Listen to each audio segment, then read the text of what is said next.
Bienvenue dans Ça déraille, l'émission vélo où tous les chroniqueurs mangent à tous les râteliers. Vous allez vite comprendre. On parle de quoi aujourd'hui ? Eh bien, on parle de la plus grande course du monde, une première semaine de Tour de France que l'on va décrypter avec mes acolytes du jour que je vais accueillir dès maintenant, avant même de vous donner les thèmes de cette journée. Puisque je vais pas laisser Jérémy finir sa bouchée. C'était bonne les pâtes au poulet, Jérémy, aujourd'hui ? Tout ce qu'il faut. Ah, c'était. Et sinon, est-ce que la soupe était bonne du côté d'En Roue Libre alors ? Est-ce que vous avez pris... Moi, je mange pas de soupe. Tu sais, moi, je suis très terre à terre. C'est mes glucides et mes viandes et ça suffit. Il n'y a pas besoin d'aller chercher des potagers et tout ça. Il y a quelqu'un qui rigole juste en dessous de toi, hein, pour ceux qui, Pardon, Thibaut InShape. Pour ceux qui nous regardent. Rémi Dos Santos qui a mangé dans la même soupe que Jérémy Sakian. Elle était bonne cette soupe aussi, elle était à quoi ? C'était pas mal, Elle avait un petit arrière-goût en plus, quand même. Et par contre, je suis désolé, mais la plus grande course du monde, c'est Paris-Chauny. Ah oui, c'est la deuxième plus belle course du monde. On espère d'ailleurs être à Paris-Chauny le 24 septembre. Déjà, cochez la date dans vos calendriers parce que ça sera encore mieux que Glasgow et les championnats du monde. Quelqu'un qui a respecté, je voulais dire ça à la base, ce podcast, mais malheureusement, il arrive en retard aujourd'hui, donc je sais plus quoi dire. Théo, il est avec nous aujourd'hui. Bonjour. Si vous voulez, je me déconnecte. Hein. Ah bah non, parce qu'en fait, j'ai mis un cadre pour tout le monde. Si tu te déconnectes, ça fout tout en l'air. Donc, il faut vraiment que tu restes au maximum. On a du monde dans le chat. On a dit bonjour aux personnes qui sont déjà arrivées. On va débriefer aujourd'hui donc cette première semaine de Tour de France. Première partie sur le duel Pogačar-Vingegaard, mais aussi la bataille pour le podium. On a aussi Van Aert, Van Der Poel, les sprinters, enfin pas mal de choses. Et on se garde cette deuxième partie, le sprint final pour les Français. David Gaudu, on a aussi du Romain Bardet, du Julien Lafilippe, du Thibaut Pinot. Voilà, pas mal de choses. On a entre-temps, on n'attaque pas avec le Giro Donné et un petit peu de Tour de France Femmes 2024. Voilà pour le programme, puisqu'il n'y a pas que le Tour de France Hommes, évidemment, qui existe dans le vélo. Est-ce que vous êtes prêts ? C'est parti pour le départ. Allez mon petit, on en remet là, Et donc ce Tour de France, c'est après une semaine et 2 jours de course. Le maillot jaune est donc sur les épaules, sur le dos de Jonas Vingegaard, le Danois qui a fait un joli numéro à la Reims dans les Pyrénées. Mais ensuite, Pogačar est venu grignoter, seconde après seconde. C'est sa minute presque que de retard qu'il avait par rapport à ça. Jérémy, on va commencer avec toi. C'était un duel qui est équilibré aujourd'hui. Pour l'instant, oui. Après une semaine et un jour de course, il y a 17 secondes. Donc on est obligé de dire que c'est équilibré. On a quand même eu peur, tous les 4 et tous ceux qui suivent le Tour de France. On a tous, après l'étape remportée par Hindley, on a tous eu très très peur que le Tour soit plié. Pogačar a répondu le lendemain, tant mieux. Il a encore hier asséné un coup sur la tête de Vingegaard. Donc pour l'instant c'est équilibré. Mais qu'entre deux, c'est un duel, c'est terminé, les autres n'existent plus. Maintenant, ça va se battre pour les accessites à côté. Ouais, c'est vrai qu'il y a un monde d'écart entre les deux monstres et le reste du peloton. Mais est-ce que tu t'attendais à un duel aussi équilibré, surtout après la démonstration de Vingegaard ? On a même tweeté, on a dit ça y est, le Tour de France est terminé. Est-ce qu'on a eu peur à ce moment-là ? On a évidemment eu peur, Jérémy l'a dit, c'est quand Pogačar a sa défaillance et perd plus d'une minute à la Reims, tu te dis que le tour va être très compliqué. Quand en plus le lendemain tu vois le travail que fait la Jumbo pour isoler Pogačar et mettre Vingegaard sur orbite à Cauterets-Cambasque, tu te dis que le tour peut être plié dès la 6e étape. La 6e étape, faut se rendre compte quoi. Heureusement Pogačar a répondu et même si c'est équilibré, aujourd'hui, moi, je vois un avantage à Pogačar parce que c'est lui qui a asséné deux supercuts et il a à chaque fois lâché Vingegaard à la pédale sans que Vingegaard puisse répondre en fait. Là où Pogačar, j'ai l'impression qu'il a plus un jour sans. Donc j'ai l'impression que quand même Pogačar est en train d'être plus fort. C'est ton sentiment, Théo, par rapport à donc, ce premier jour en montagne où Jonas a montré qu'il était le plus fort et peut-être une petite défaillance de la part de Tadej Pogačar. Derrière, on a l'impression que l'ascendant psychologique avec Tadej Pogačar qui a remporté l'étape de Cauterets, puis ensuite a repris quelques secondes au Puy-de-Dôme. On a l'impression que voilà, les courbes se croisent. On a eu Jonas Vingegaard qui était bon et finalement Pogačar est en train de reprendre ce lead. Disons que le rapport de force, il s'est quelque peu inversé sur la dernière semaine, sur les derniers jours de la première semaine. Le constat, on ne peut pas en faire davantage parce que si on cherche de la rationalité, de l'objectivité, en fait, c'est difficile parce que ces deux-là ne le sont pas. C'est des extraterrestres. Donc après, on est sur des états de forme journaliers et en effet, il se peut que dans ces journées de deuxième et troisième semaine, ça se recroise aussi. Après, finalement, on a eu ce qu'on voulait, c'est-à-dire un quasi match nul. Ouais, heureusement qu'on l'a eu parce que moi j'ai eu peur, hein, j'ai eu peur d'avoir une envolée solitaire de la part de Jonas Vingegaard. Voilà, donc maintenant on a un Pogačar qui revient. Je sais pas, Jérémy, si tu penses que finalement on a l'impression que Pogačar c'est lui qui va reprendre rapidement ce maillot jaune, ou alors est-ce que dans cette troisième semaine on va retrouver un duel encore équilibré, parce qu'on a l'impression vraiment qu'il a pris ce petit pli pour battre un peu même physiquement et mentalement, bien sûr, Jonas Vingegaard, parce qu'on l'a vu aussi paniquer à certaines reprises, Vingegaard. Ouais, il a l'avantage psychologique à ce stade, mais il a 17 secondes à aller chercher, et il a une équipe qui semble, après une semaine de course, un cran en dessous de celle de Vingegaard. Je ne sais pas, moi, s'il fonce vers le maillot jaune. C'est vrai qu'aujourd'hui, si tu me demandes un vainqueur, mais je te dis plus Pogačar sur les dernières impressions, et parce qu'on a l'impression qu'il est plus serein. Vingegaard, cette première semaine, même quand il était maillot jaune solide, tu le sentais quand même toujours un peu peureux à regarder dans sa roue. Mais même avant d'être maillot jaune, même à Bilbao, on s'était fait la remarque. On s'est dit, mais pourquoi il donne pas un coup de main pour Wout? Il a peur de se faire contrer. Donc évidemment, moi aujourd'hui, je suis plus Pogačar, mais la route est encore tellement longue, il reste encore tellement de difficultés. Pogačar, on avait tous aussi le doute sur le fait qu'il puisse tenir les 3 semaines. C'est pas parce qu'il rivalise sur des étapes de moyenne montagne qu'il sera encore au top au Markstein dans 15 jours. Donc il y a encore beaucoup d'inconnus. Moi, je pense que c'est plus pour Pogačar par rapport à Vingegaard. Mais en une journée, s'il passe à côté, s'il a encore un jour sans, il peut encore se reprendre 1 minute, 2 minutes dans les carreaux et ce sera réglé. Il y a un truc, c'est que il y a une inconnue encore, et on l'avait dit déjà sur le preview, c'est que est-ce que Pogačar a eu le temps, a eu les heures d'entraînement nécessaires justement pour tenir ces fameuses 3 semaines, je vais y arriver. Et ça, on ne sait pas, hein. Toujours pas. Et Vingegaard sur un grand tour ou Vingegaard sur des courses par étapes, pour l'instant, à part sur Paris-Nice où on l'a vu prendre quelques petits tirs, on l'a jamais vraiment vu exploser. Et Pogačar, ce qui peut lui arriver, je pense qu'il peut lui arriver de plus fiable, entre guillemets, de plus sûr, c'est un jour sans. Ça peut arriver. Un jour sans, une vraie défaillance. Le problème, c'est que dans Marie-Blanque, et en effet, ça dure 1 minute, finalement. Sur la Lose ou sur le Grand Colombier, ça peut chiffrer en 2-3 minutes, comme sur le Gardon l'année dernière. Dans le chat, c'est la même chose, hein.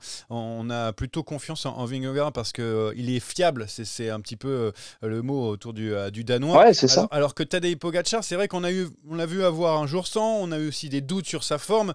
Rémi, est-ce que toi, tu as des doutes sur ces 2 fois 1 semaine, hein? C'est ce qu'on dit aussi dans le chat qui reste pour ce Tour de France. Ouais, alors tu fais bien de le dire parce que c'est vrai que j'arrivais plus à me souvenir de combien de temps il restait sur ce tour. 2 fois 1 semaine, ok, c'est noté. Oui, le problème. Alors, j'ai l'impression que Pogačar monte en puissance au fur et à mesure des étapes. Il a très bien commencé, certes. Un petit coup de moins bien. Sur les 2 dernières étapes de montagne, il a l'air quand même plutôt serein. Il n'y a pas non plus. Il attaque à 1,5 km de l'arrivée au Puy-de-Dôme. Hein. Il attaque pas non plus dès que ça devient très difficile à 4 bornes. Donc, c'est qu'il ne peut pas non plus faire plus. Mais voilà, je pense qu'il y a vraiment ce côté message à envoyer plus qu'autre chose. J'ai l'impression qu'il monte en puissance encore une fois, mais Théo a raison. Ça peut vite plonger et sur des gros cols. Ça peut chiffrer lourdement. Moi, par contre, à l'inverse, je suis aussi, je suis pas complètement convaincu par la Jumbo qui, pour moi, fait un début de tour au mieux bizarre. Au pire, à la Movistar. Il y a des tactiques que perso, je ne comprends pas. Et je trouve qu'on n'utilise pas bien cet effectif pour aider Vingegaard. Alors la Movistar, je ne sais pas, parce que on va dire que l'équipe espagnole, impossible de la copier. Mais elle a interroger cette stratégie de la Jumbo-Visma depuis le début de ce Tour de France, surtout cristallisé autour de Wout van Aert, hein, qui a souvent été dans les échappées, qui a servi de relais, certes, mais parfois on se posait la question de savoir s'il ne faisait pas sa propre course.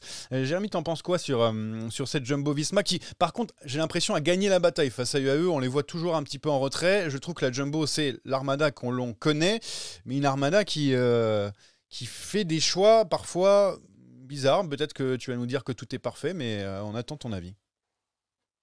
Tout n'est pas parfait. Pour moi, ils n'ont pas gagné la bataille. Ils ont prouvé qu'ils étaient un petit cran au-dessus. Mais la bagarre, ils la remporteront sur les champs, s'ils ont le maillot jaune. La Jumbo, c'est un peu le problème d'avoir une équipe divisée en deux, avec un électron libre qui va dans les coups, qui va dans les sprints, et avec un leader à protéger. Et quand tu divises ton effectif, forcément, t'es pas focus à 100% sur l'objectif qui devrait être l'unique objectif de l'équipe, à mon sens, c'est-à-dire le maillot jaune. Bon, ça sera à réfléchir pour les années futures et surtout pour Wout. Oui, ils ont fait une erreur pour moi le jour de Cotterêts. Ils ont fait une erreur parce qu'ils se sont sentis peut-être plus forts que ce qu'ils n'étaient vraiment et qu'ils ont senti Pogačar moins fort que la réalité. C'était bien. Ouais, mais Jérémy, si tu fais pas ça, tu peux pas le savoir. Donc nous, on aurait peut-être dit le soir ou on aurait peut-être dit aujourd'hui, ah bah c'est bizarre. Le lendemain, il y avait quand même le Tourmalet et Cotterêts et bizarrement, ils avaient pris une minute la veille et ils ont rien tenté pour essayer de mettre Pogačar à 3 minutes. Le vérité, c'est que c'était le boomerang. Non, mais pour moi, l'erreur, elle est à partir du sommet du Tourmalet. À partir du moment où tu vois que Pogačar, t'arrives pas à le décrocher, derrière, Vingegaard s'est exposé dans la dernière ascension. Tu n'arrives pas à décrocher Pogačar, tu vois qu'il lève pas le cul de sa selle, tu retrouves en fait le même Pogačar que sur la flèche wallonne, sur le mur de 8. Un Pogačar qui lève pas le cul de sa selle, c'est un Pogačar que tu mets pas en difficulté. Donc Van Aert s'est mis par terre pour imposer un gros tempo qui a surtout émoussé Vingegaard, et derrière Vingegaard, contrairement à ce qu'il fait d'habitude, alors c'est bien, de temps en temps un petit peu de panache, mais cette fois-ci c'est lui qui a tracté Pogačar, et il s'est fait contrer comme un cadet. Donc 25 secondes, attention, 25 secondes, ça peut aussi compter à l'arrivée. Sur le papier, moi je suis d'accord avec toi, Théo, il fallait tenter, il fallait essayer, mais il faut aussi parfois se rendre compte quand tu fais fausse route. Et je pense qu'au sommet du Tourmalet, à partir du moment où ils ont rattrapé Wout, là ils ont couru comme si Pogačar était à l'agonie, ce qui n'était pas du tout le cas. Moi je trouve que la faiblesse de la Jumbo, c'est en fait ils ont des plans sur le papier et c'est la non-adaptabilité à la situation S du jour. Là, ils ont du mal à adapter, à avoir la conjoncture journalière de chaque étape. Et du coup, ça fait ça. Mais l'idée de mettre Wout sur cette étape-là devant pour que ça joue sur la vallée ensuite, l'idée sur le papier, elle est quasiment pro-cycling managerisée, si tu veux. Tu peux pas faire mieux, finalement, parce qu'ils ont le collectif pour ça. Et aussi, la Jumbo est prisonnière d'avoir Wout aussi dans cette équipe-là. Et bien justement, je voulais aller sur ce cas Wout van Aert parce que c'est vrai que on a vu donc le Belge essayer de remporter les étapes, souvent bien placé. Finalement, il va souvent à l'avant où il se débrouille tout seul. Hein. C'est-à-dire qu'il demande un relais à personne. Il va tout droit jusqu'à ce qu'il puisse plus rouler. Wout van Aert. Je n'arrive pas vraiment à expliquer ce Tour de France de Wout van Aert qui est clairement différent par rapport à celui de l'année dernière. Voilà. J'ai un petit pincement au cœur quand je vois comme ça. Un petit peu différent dans le sens où là, il a... Et je sais plus avec qui j'en discutais. Il joue juste pas les sprints. Oui, l'année dernière, il gagne rapidement son étape. Il a ce maillot jaune sur les épaules. Il a le maillot vert déjà bien solidement accroché sur ses épaules. Donc à ce moment-là, il roule. Il peut faire ce qu'il veut, aller dans les échappées, servir de relais. Ça, c'est normal. C'est exactement ce qu'il fait, Johan. La seule différence, c'est qu'il est un petit peu moins en réussite sur les succès d'étape et qu'il vise pas le maillot vert. Ça, on a compris que c'était pas son objectif. Donc tu le retrouves pas dans les sprints, etc. Mais sinon, pour moi, il fait exactement la même chose que l'an passé. Alors, c'est pas frustrant, on va laisser Rémi s'exprimer là-dessus, c'est pas frustrant de voir Wout van Aert sauter dans toutes les échappées, de perdre un petit peu d'influx qui lui enlève une victoire d'étape sur ce Tour de France. On parle de Wout van Aert quand même si je comprends que le collectif est important, je sais pas. Moi, j'attends des choses encore meilleures de sa part. Je parle pas en termes d'équipier. En fait, moi, j'ai le sentiment que la crainte que j'avais moi l'année dernière de cette équipe Jumbo et de cette hydre à deux têtes qui était Vingegaard, Roglic pour le général, Van Aert pour le maillot vert, c'était qu'à un moment ça allait être très compliqué. Ça s'est parfaitement passé malgré l'abandon de Roglic habituel, Ils ont tout raflé. Van Aert a fait un Tour de France monumental. Il a lâché Pogacar en montagne. Il a pris son maillot vert. Il a gagné ses étapes. Vingegaard a gagné aussi. Il remporte le Tour de France. Ça a été parfait. Et là, j'ai l'impression que cette année, on a un Van Aert qui est un petit peu moins bon. Qui fait pas une très très grande saison 2023 pour ses standards, Van Aert. Il y a quand même très peu de victoires probantes, de grandes victoires en tout cas. Et du coup, j'ai l'impression que comme tu as un Van Aert qui est un peu moins bien, cette tactique de la Jumbo est un peu plus compliquée à mettre en place. Et du coup, on a un Van Aert qui fait du Van Aert, mais en étant un peu moins bon, donc ça sert moins. Et même ça dessert, je trouve, la cause de la Jumbo. J'ai l'impression que cette épine dans le pied de la Jumbo que je voyais l'année dernière qui n'a pas eu lieu, elle y est un petit peu cette année. Et du coup, c'est pour ça que tu n'as que 17 secondes d'avance sur Pogacar et que tu as fait des erreurs stratégiques. Allez. Après, Rémi, l'étape qu'il fait à Cauterets, excuse-moi, mais elle est pas. Elle est surhumaine. Qui peut faire ça? Ouais. Qui peut faire ça? Oui. Ça, c'est sûr que. C'est sûr qu'on en discute maintenant parce que Vingegaard va pas au bout derrière, ou en tout cas va pas au bout de l'objectif ou de la mission. Mais si tu veux, d'avoir joué des sprints pendant une semaine et derrière être capable de jouer cette étape-là à Cauterets après s'être fait le Tourmalet tout seul devant, il nous habitue à tellement mieux, tellement fort. C'est quoi tellement mieux? C'est le double Ventoux, ça arrivera pas tous les jours. Donc, non, mais je remets pas en cause ce qu'il fait sur la 6e étape. C'est monumental. Le Tourmalet, il tracte tout le monde, il lâche tout le monde sauf 4 Pélutes. Derrière, il roule encore dans la vallée et il roule une grosse partie de la montée vers Cauterets-Cambas. Mais j'ai l'impression que c'est la seule fois où, encore une fois, c'est l'arbre qui cache la forêt. Est-ce que l'année dernière, le Van Aert de l'année dernière ne gagne pas à Saint-Sébastien? Je suis pas sûr que Victor moi je pense pas que Van Aert gagne à Saint-Sébastien l'année dernière. En revanche, il gagne à Limoges. C'est là où peut-être pour moi la seule mauvaise étape de Van Aert, c'est celle où il devait gagner. C'est celle-là. Ton sentiment? Après, et à Limoges, il gagne pas parce qu'il est enfermé. Hein. Il est enfermé par son pilote. Oui. Il l'a dans les jambes. Hein. Là, il revient derrière. Mais... Sincèrement, en termes de jambes, j'ai l'impression que c'est quasiment le même Van Aert que l'année dernière. Peut-être un petit peu moins fort, mais pas beaucoup moins fort. Et il a juste pas la réussite. Je pense que vraiment, si Jumbo met un petit peu du sien, que Vingegaard passe un relais à Saint-Sébastien, il est pour Wout. Que si Christophe Laporte s'écarte pas 2 secondes trop tard à Limoges, c'est pour Wout. Même, tu peux aller plus loin. Si Van Aert n'est pas à la Jumbo, l'étape du Tourmalet, s'il n'a pas à attendre à se relever, c'est peut-être même aussi pour lui. Physiquement, il est là. Après, il se met au service du collectif. Et parfois un petit peu trop. Parfois, c'est un peu la bonne poire. Il n'y a pas le retour d'ascenseur qui mériterait. Ils ont quand même pas mal bossé pour lui en première semaine. Après, c'est en fait le danger, c'est les échecs. Est-ce que ça va pas nourrir une certaine frustration à l'intérieur de l'équipe en interne? Est-ce qu'un Christophe Laporte, à un moment, il va pas en avoir marre de jouer les coéquipiers de luxe alors que peut-être il a une jambette pour faire un sprint? Il y a un moment, ça peut nourrir ça. Maintenant, en termes de collectif, il est mal placé pour donner des leçons parce qu'à Limoges, c'est lui qui plante. Ouais, c'est vrai. Après, il a roulé bien trop tôt aussi. Petite erreur aussi de la part de Christophe Laporte à ce moment-là. Dernière question sur le cas Van Aert, parce qu'après, il faut qu'on avance parce qu'il n'y a pas que la Jumbo et Pogacar sur ce Tour de France. Il y a un problème Van Aert au sein de la Jumbo. Est-ce que dans votre sentiment le plus profond, vous sentez qu'il y a un problème Van Aert? Très rapidement, il n'y a pas besoin de faire toutes des explications, mais vous sentez qu'il y a un problème? Parce qu'on a parlé du fait qu'une fois il est descendu du bus pour aller dans une voiture tout seul et rentrer tout seul. Voilà, ça. Légitime. Ouais, donc je sais légitime, parce qu'il se sacrifie pour le collectif. C'est le meilleur coéquipier que tu puisses avoir. Et sur 1 ou 2 étapes où il a besoin d'un petit coup de main, certains rechignent à la tâche. Moi, je l'aurais eu mauvaise à sa place, à Saint-Sébastien. Et lui, il a le beau jeu derrière de quand même se mettre à plat ventre pour Vingegaard. Est-ce qu'il y a un problème? Je sais pas. Est-ce qu'il va falloir réfléchir à ce qu'il veut faire à l'avenir?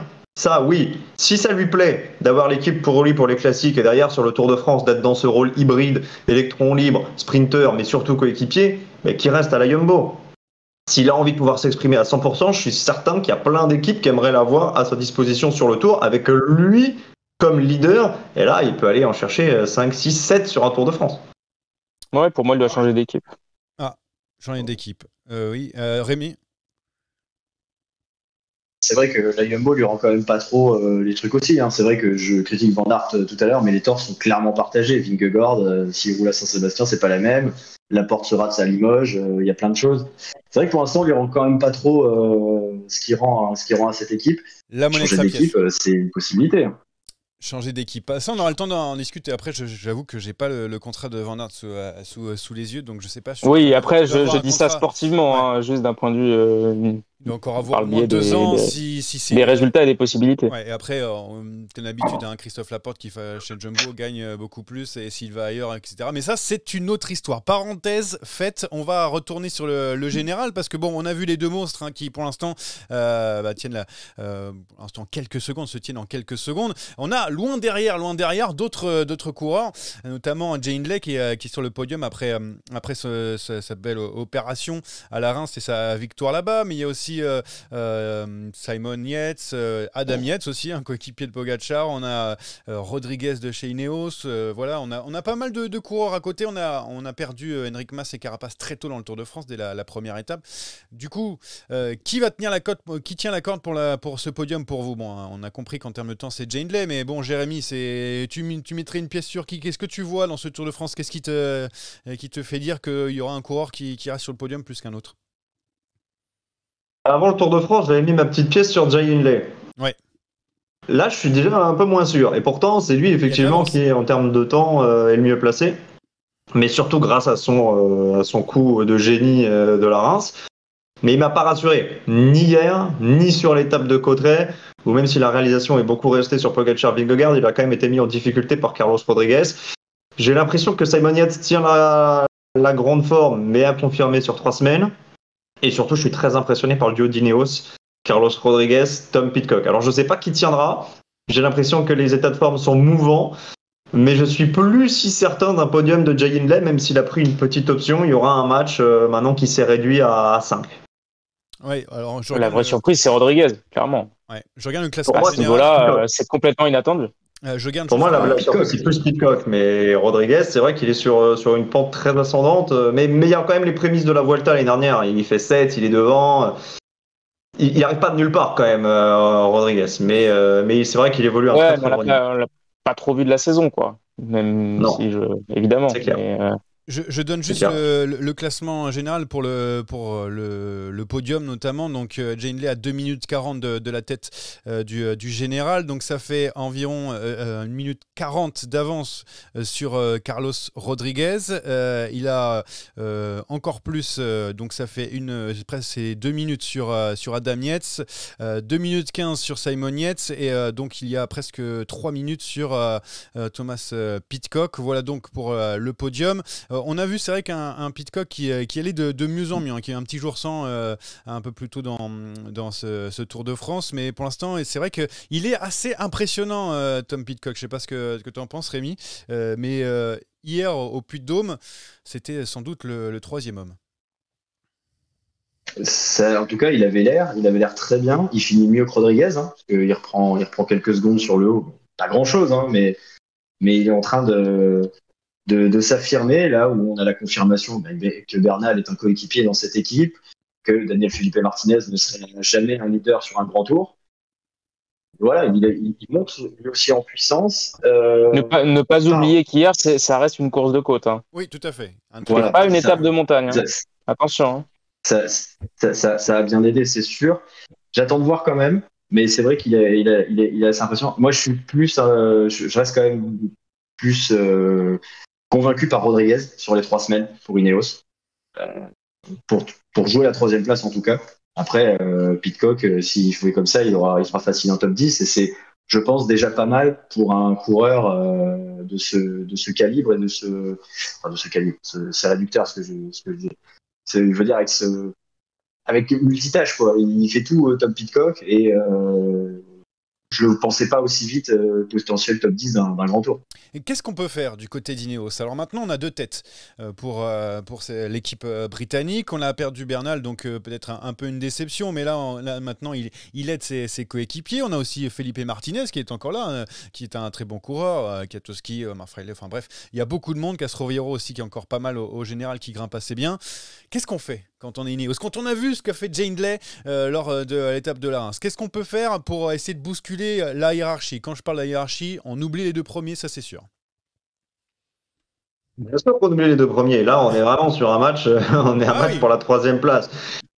Qu'est-ce qu'on doit faire? On doit déjà profiter du surnombre parce qu'ils sont 5. Même si on met Adam Yates, mais je pense qu'Adam Yates il restera pas là longtemps. Il faut profiter du surnombre, il faut essayer de mettre en difficulté les autres, de temps en temps essayer de se glisser dans des coups. Ils ont l'équipe pour l'instant ils ont la forme pour. Moi je me méfierais quand même de Simon Yates parce que même s'il est tombé, j'ai l'impression qu'il va bien quand même. Mais ouais, il faut essayer de profiter de ce surnombre. Alors ça peut être en essayant des coups à la Jay Hindley, ça peut être en attaquant peut-être d'un petit peu plus loin, en sautant des relais si t'as ton pote qui est devant. Il faut essayer d'être malin, jouer avec la tête, même si je pense quand même qu'in fine sera 3e le coureur qui aura les meilleures jambes, mais pas forcément le coureur qui aura la meilleure équipe. Simon Yates, il n'a pas d'équipe. Jay Hindley, il a un coureur avec lui, c'est Bourkman. Les autres, c'est de l'eau. Voilà. Donc je pense que ça se jouera à la pédale parce que le programme est encore bien chargé. Tu as notamment l'étape de Jouplane qui va être monstrueuse. Tu as un chrono qui va être aussi important sur 22 bornes. Et puis tu as cette dernière étape du Marchand où il peut tout se passer parce que ce sera de la moyenne montagne, mais ça sera de la moyenne montagne plus. Toi, Johan, tu connais bien les routes. Ouais. Le petit ballon, le Platzar Basel. Tu peux aussi faire des diffs sur cette dernière journée. Et après 3 semaines de tour dans les pattes, tu peux perdre beaucoup. Moi, je pense que ce qui jouera, c'est celui qui encaissera le mieux, surtout. Et là, moi, je serais pas étonné qu'on voit des gens qui sont au-delà même de la 10e place aujourd'hui sur cette première journée de repos revenir. Hein. Romain Bardet, pour moi, je l'éloigne pas du top 5. Hein, ouais. Attention, hein. Un top 6, même David Gaudu.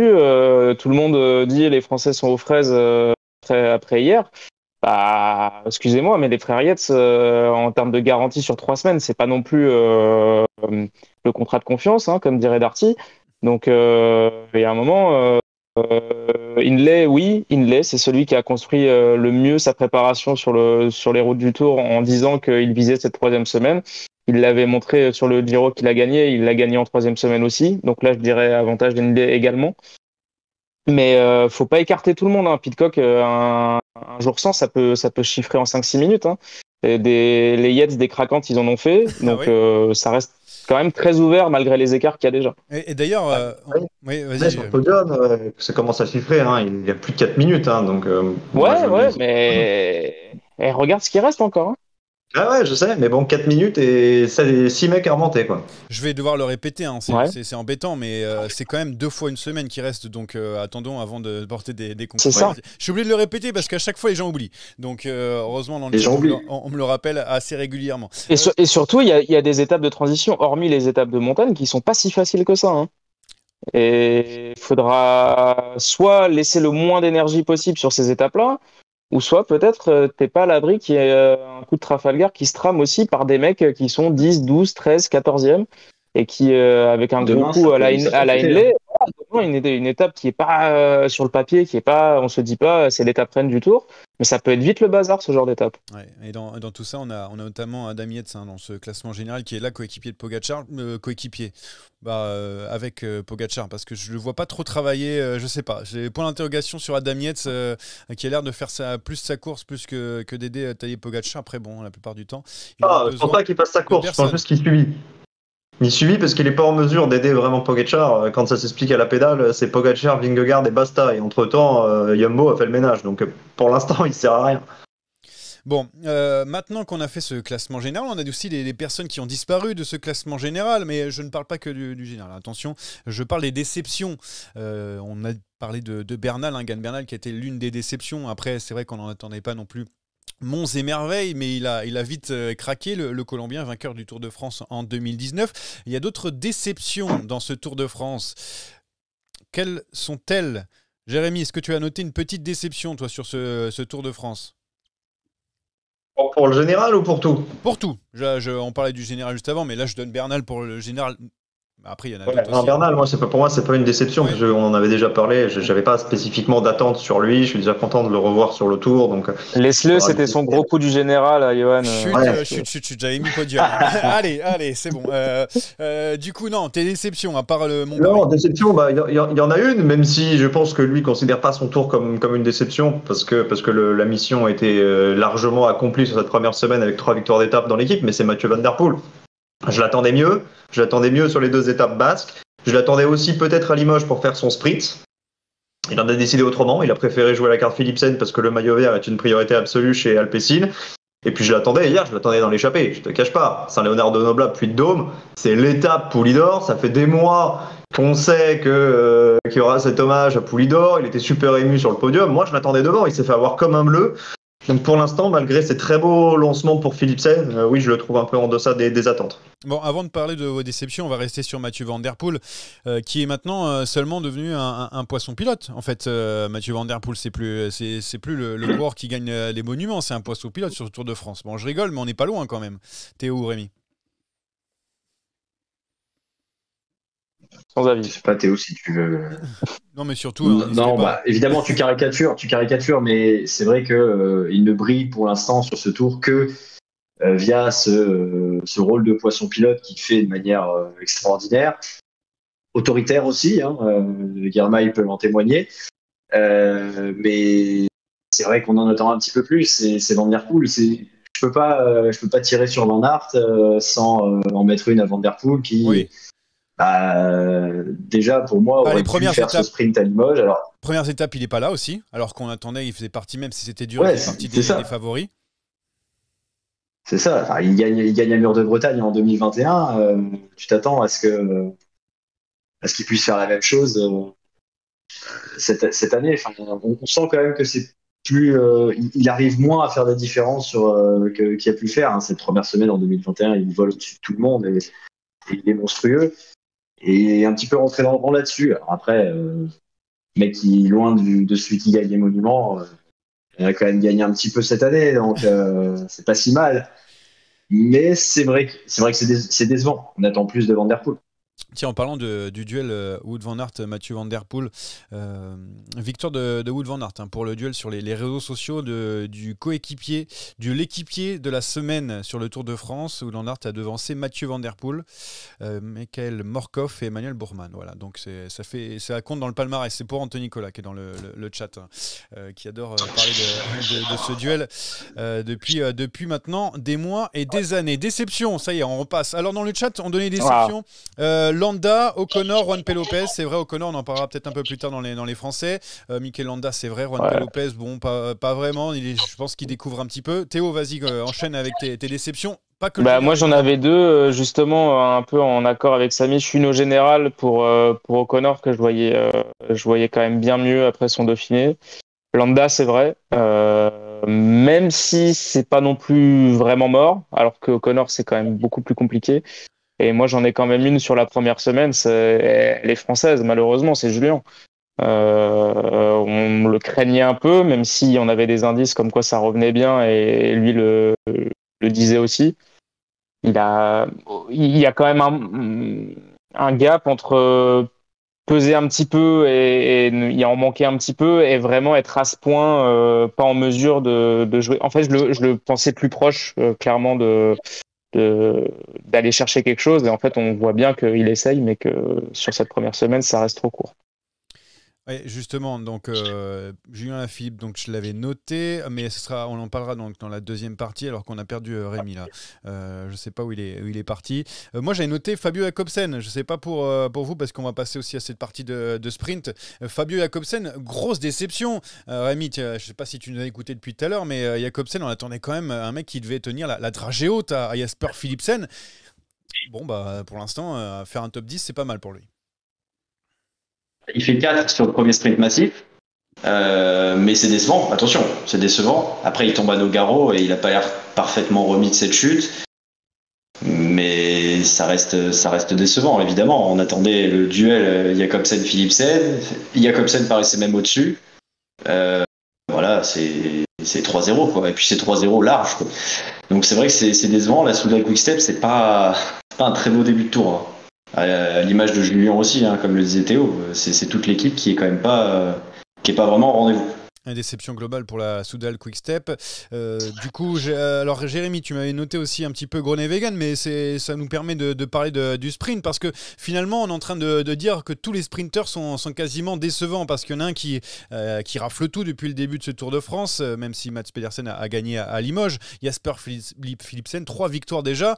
Alors, c'est le plus fort depuis le début de ce Tour de France, mais je me pose une question. Est-ce que c'est le plus fort intrinsèquement, ou est-ce que son équipe est la plus forte pour l'emmener, parce qu'on a vu Van der Poel faire des miracles à plusieurs reprises? Tout à fait raison de te poser la question, c'est parfaitement légitime. Je pense que c'est intrinsèquement le meilleur sprinter du monde, ça je le pensais déjà avant le Tour et je le pense toujours aujourd'hui après 9 étapes. Maintenant, c'est vrai qu'il est quand même très bien aidé par son équipe, parce qu'il y a Van der Poel, mais il n'y a pas que Van der Poel. Il y a Jonas Rickaert qui a un boulot monstrueux à partir de la Flamme Rouge, et puis tu as des gars comme Sinkeldam ou comme Søren Krogh Andersen qui sont aussi hyper importants dans le dispositif pour t'amener à l'abord justement des 2-3 derniers kilomètres. Après, encore faut-il conclure. Jasper Philipsen, pour moi, oui, c'est le plus fort. Mais attention, parce que Cavendish, avant de tomber, il n'était pas si loin. Parce que Caleb Ewan aussi a échoué de rien à Nogaro. Et lui, pour le coup, c'est loin d'être une déception, c'est presque une renaissance. Donc oui, il y a des sprinters qui te déçoivent. D'autres qui sont un peu à la cave, tu l'as dit, Jakobsen, Groenewegen également, mais parmi ceux qui sont dans le match, moi j'ai pas trouvé à chaque fois Philipsen 6 têtes au-dessus de tout le monde. Il est là, il gagne, c'est souvent contesté d'ailleurs parce que c'est contestable, il change de ligne parfois. Il gagne, mais il gagne pas comme gagnait Cavendish il y a 10 ans ou comme gagnait Petaki en mettant des piles et 3 mètres à tout le monde. Donc, je pense pas qu'il va gagner tous les sprints. Hein. Non, bien sûr que non, il ne gagnera pas tous les sprints, mais il est fort, il est au niveau attendu, mais les autres sont pas résignés, et on l'a bien vu avec Pedersen, quand ça titille, quand ça monte un petit peu, il n'est pas non plus impérial. Donc il y aura des spots pour les autres, mais oui, évidemment, la combinaison du talent, de la forme et d'une équipe qui est entièrement dévouée et qui est au rendez-vous, ça t'offre plus de chances de scorer que les autres, ça c'est une certitude. Juste petite parenthèse, tu parlais de Mark Cavendish, donc qui a abandonné lors de la 8e étape à cause d'une fracture de la clavicule. Il est tombé, Mark Cavendish, 38 ans, 34 victoires, il visait la 35e, il avait fini deuxième la veille avant d'abandonner. Juste un petit mot que je voulais donner, parce qu'en plus c'était lui qui avait été le flashé au plus vite, je crois, c'est sur les sprints, je crois que c'était 2 fois, à Bayonne et à Bordeaux. Celui qui allait le plus vite, évidemment. C'est vrai que le train pour Mark Cavendish est un peu moins fourni que pour... Ouais, faut faire attention à ça. Ouais, donc c'est toujours un peu spécial. Mais voilà, Mark Cavendish, donc on espère qu'il pourra revenir en 2024. En tout cas, Astana a demandé à ce qu'il refasse le tour. C'est toujours un peu compliqué. Pour finir sur ces sprints et même sur cette première partie, je ne sais pas si vous pensez que les Groenewegen, Jakobsen, Théo, les Meus, les Bose vont revenir dans la course pour pourquoi pas en gagner une ou deux, parce que pour l'instant c'est compliqué pour eux. Ouais, mais la hiérarchie, surtout la hiérarchie du sprint, beaucoup plus que la hiérarchie des grimpeurs d'ailleurs, elle est mouvante par définition. Donc même au sein même d'une course par étape, on peut pareil voir des courbes se croiser. Donc après c'est en fait, je pense que les victoires futures de Philipsen vont dépendre de l'investissement dans son train, de la capacité de Jonas Rickaert, de Mathieu Van Der Poel, de Søren Kragh Andersen également de passer les bosses et de passer les étapes compliquées, de savoir comment il va vivre la montagne lui aussi.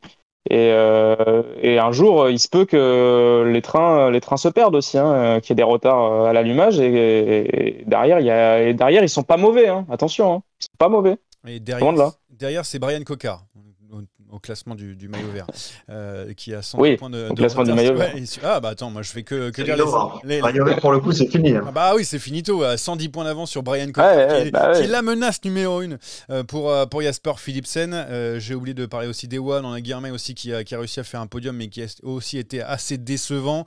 Mats Pedersen est à 143 points, donc ça fait 116 points de retard sur Jasper Philipsen, qui en plus fait les sprints intermédiaires, et c'est l'un des seuls, on a compris que c'était quasiment plié. Voilà donc pour cette première partie. On a parlé de beaucoup de choses, mais pas de cyclisme féminin. On y va tout de suite. Attaque de Pierre Roland encore une fois. Personne ne réagit.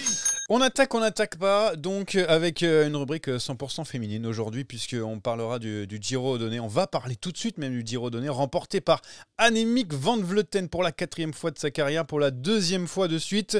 2e place pour la Française Juliette Labousse au général. Gaia Realini aussi 3e place, la jeune Italienne, c'est à noter. 2 questions. Bien sûr, on va commencer avec le spécialiste cyclisme féminin, Jérémy Sec, en 2 questions. Première question, Van Vleuten, en fait, vu qu'elle a gagné la Vuelta cette année, elle va faire le triplé encore cette saison, puisque voilà, elle est bien partie. Pour prendre une grosse sacoche de Tony Vollering dans 2 semaines et demie, ouais. Mais elle en aura au moins 2. Après, s'il y a le 3e, ce sera bonus. Mais à date, c'est pas elle la favorite, vous le savez bien. Non, mais je trouve ça fou. C'est parce qu'on l'a senti un petit peu moins bien cette saison. Des difficultés sur les classiques, notamment pour Van Vleuten, qui a été dominé par la SD Works depuis le début de la saison. Et par contre, dès qu'il y a un grand tour, c'est elle la queen, on va dire, même si des fois... elle fait des petits coups de Trafalgar, on va dire. Et voilà donc pour Van Vleuten. Je sais pas si... N'hésitez pas à prendre la parole si jamais vous voulez rajouter quelque chose. C'est ce que je voulais dire. Et puis Juliette Labousse, donc 4e du Tour l'an dernier, qui fait 2e du Giro. Peut faire encore mieux cette année. Théo, Rémi, sur le Tour de France. J'y crois.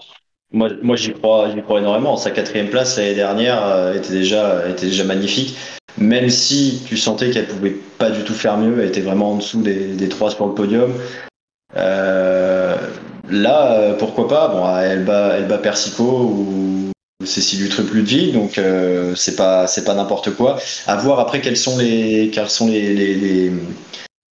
jambes, comment sont les jambes dans 2 semaines et demie, parce que ça s'enchaîne très vite. Faut voir comment ça a été préparé. Il y en avait qui n'étaient pas sur ce Giro. On pense à Vollering notamment. Donc faut voir la concurrence, mais Juliette a l'air très bien et ça donne bon espoir pour ce Tourmalet notamment. Je voulais enchaîner donc après ce Giro donné qui a été un peu chaotique. Hein. On a eu quelques complications, notamment au niveau de la diffusion. Ouais, tu voulais dire quoi, Jérémy ? Non, c'est peu de le dire. Vivement que RCS reprenne en main le Giro, parce que c'est vrai que ça a été quand même compliqué. Ça serait donc pour l'année prochaine. On a donc l'année prochaine, transition parfaite, un Tour de France féminin qui va partir de Rotterdam, donc aux Pays-Bas, pour ensuite aller un peu plus tard en France. On a eu donc la nouvelle par Marianne Rousse, la directrice de ce Tour de France féminin by Zwift. Théo, ça te plaît de partir de l'étranger dès la 3e édition ? Est-ce que tu trouves ça normal que le Tour de France féminin commence déjà comme les hommes à partir à l'étranger ? En tout cas, il est quasiment normal, ou en tout cas dans la continuité, dans le développement du cyclisme féminin, que ce grand départ à l'étranger, il soit aux Pays-Bas, dans la mesure où ce pays domine et a dominé avec Van Vleuten ce sport. Donc oui, c'est très bien. On en revient à ce qu'on disait au petit preview du tour masculin, c'est que j'ai hâte de connaître le détail du parcours, parce que pour revenir en France des Pays-Bas, est-ce qu'on va passer par la Belgique ? Est-ce qu'on va avoir des petites étapes de classiques flandriennes ou ardennaises ? Là aussi, ça aiguise un peu ma curiosité, et surtout, ça voudrait dire qu'on ne va pas descendre dans les Pyrénées normalement du coup en 2024. Non, ça a l'air plutôt compliqué. Alors pour les premières étapes, Jérémy, je ne sais pas si tu as eu le temps de voir. Donc on redescend, donc on parle de Rotterdam. En première, c'est un chrono, je crois. Après une étape de plaine, et après on va en Belgique. Donc et ensuite, c'est encore la surprise. Je ne sais pas ce que tu en penses, Jérémy, sur ce petit bout de parcours. Comment ? Je n'ai pas vu le détail. Il y a un truc quand même qui m'a interloqué. Ils ont annoncé 8 étapes, dont 3 aux Pays-Bas. Ouais, sauf que c'est du lundi au dimanche, donc 7 jours. Et c'est du 12 au 18. Ouais. Donc ça voudrait dire des demi-étapes. Donc moi, je prends l'info, mais c'est pas les 3 jours de la panne là, c'est le Tour de France. Donc les demi-étapes, c'était à la mode il y a 30 ans. Là, je suis un peu moins sûr. Donc oui, on est obligé de s'intercaler entre les Jeux, les Paralympiques, etc. Mais je suis pas convaincu par l'idée. Après, j'ai la même problématique que Théo. Je pense qu'il va y avoir beaucoup de transferts. On n'ira évidemment pas dans les Pyrénées, mais je pense qu'on atteindra au moins les Alpes. On a fait les Vosges, on a fait les Pyrénées sur les 2 premières éditions, donc les Alpes, ça semble... le Jura au moins. Ouais, un minima, le Grand Colombier ou je ne sais quoi. Mais ouais, la problématique là sur 7 jours, de partir des Pays-Bas en faisant 3 étapes là-bas, elle va être là, elle va être sur la longueur des transferts. Et c'est vrai que ça doit cogiter un peu dans les têtes de ceux qui font le parcours. Maintenant, départ aux Pays-Bas, j'ai rien à signaler là-dessus. Van Vleuten a dominé, Van der Breggen a dominé, Marianne Vos c'est la figure historique du vélo. L'an passé, elles ont ramené 6 étapes sur 8, elles ont ramené les 4 maillots, elles font 1 et 2 du général. Donc c'est entièrement logique de donner cette lumière à Rotterdam et aux Pays-Bas. Et pour en savoir plus sur le cyclisme féminin, on a un podcast qu'on a fait avec Jérémy, avec l'invité Evita Music et Roxane Fournier en consultante. Donc n'hésitez pas à l'écouter si vous voulez. Evita Music, on parle de ce Tour de France féminin qui arrive très rapidement dans 2 fois une semaine. On repart chez les mecs, puisqu'on a des Français qui nous attendent dans les starting blocks. Oh le coup de tête! Oh le coup de tête de Marco! Oh le deuxième coup de tête de Rencho! Oh que ça c'est pas bien! On passe donc à nos amis les Français, puisqu'on en profite, on n'a pas de Belges aujourd'hui. Déjà une victoire d'étape, bravo, voilà, j'ai envie de le dire. On a déjà une victoire d'étape, on a mis un petit peu de temps l'année dernière, en 18 ou 19 même je crois, pour Christophe Laporte. Signé donc Victor Lafay cette année pour la Cofidis, qui a été tout simplement éblouissant. En 2 jours, c'était aussi fort que Pogacar et Vingegaard. Il a été impressionnant ces premiers jours, Rémi. C'était incroyable. Ce numéro qui fait déjà lors de la première étape à suivre Vingegaard et Pogacar dans la côte de Piquet, le seul à réussir à suivre et même à relancer d'ailleurs, hein, parce qu'il tente sa chance. Il a parfaitement joué le coup. Il se dit si les deux se marquent, je vais au bout. C'est hyper intelligent. Et le soir même, il disait d'ailleurs que il n'avait pas été malin parce que derrière il pense que Vingegaard va suivre quand Adam Yates part en contre dans la descente. Et du coup, il a retenu la leçon et il nous a fait vibrer sur ce dernier kilomètre magistral où il est parti comme il fallait au bon moment. Après tout un tas d'attaques d'autres coureurs, notamment Pidcock, qui étaient partis, qui avaient déjà essoré les Jumbo. Donc il est parti au bon moment, il a été vraiment malin et puis très solide, c'est très très fort. Ça pouvait pas mieux commencer. Bon, depuis c'est moins fun. Au niveau français, je parle. Non, alors, oui, niveau français, mais même pour l'affaire, alors, je vais tout vous dire.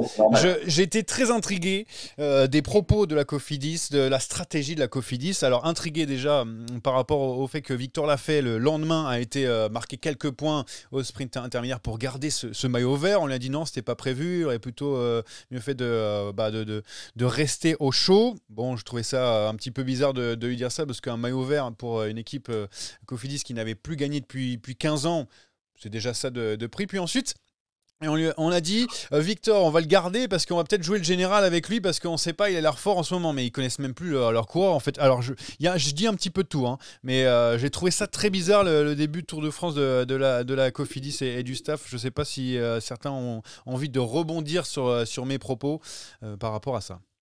Je pense que ce truc du général, c'est parce qu'il était à 12 secondes encore à l'époque du maillot jaune et que peut-être que les derniers kilomètres de Marie Blanc faisaient penser à un col pour puncher et que peut-être qu'on s'est dit pas si loin avec les bonifs, etc. Il peut passer, mais bon, vu la peignée que Vingegaard et Pogacar se sont mis, évidemment c'était un doux rêve.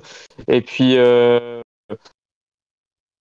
on s'enflamme assez souvent chez Cofidis. Rappelez-vous des propos de Cédric Vasseur quand il disait à Guillaume Martin de jouer le podium du Tour. C'est un peu la même chose. Ouais, non, mais j'étais très, très surpris par tout ça. En fait, c'est juste que, normalement, j'ai beaucoup de respect pour Victor Lafay parce que je trouve que ce qu'il fait, c'était incroyable.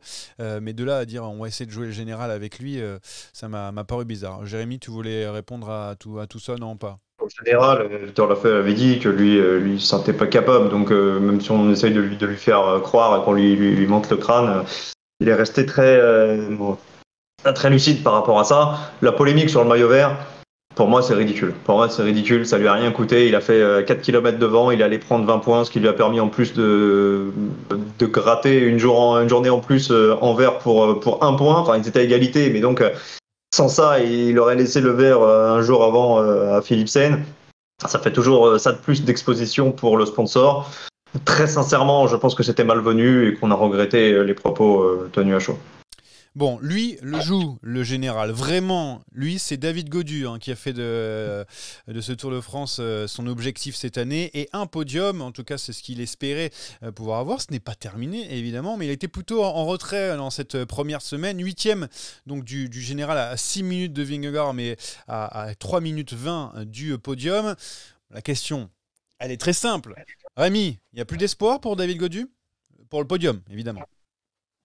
Non, on peut pas dire ça. Alors, 3,40, c'est quand même beaucoup. C'est 3,40, t'es 8e, ça veut dire que t'as 5 mecs à doubler. C'est vraiment dur. Mais je vais pas dire non parce qu'il reste 2 semaines vraiment très dures, donc ça peut aller très vite. Et c'est, Jérém et Théo le disaient tout à l'heure, c'est le mec qui tiendra le mieux qui terminera 3e.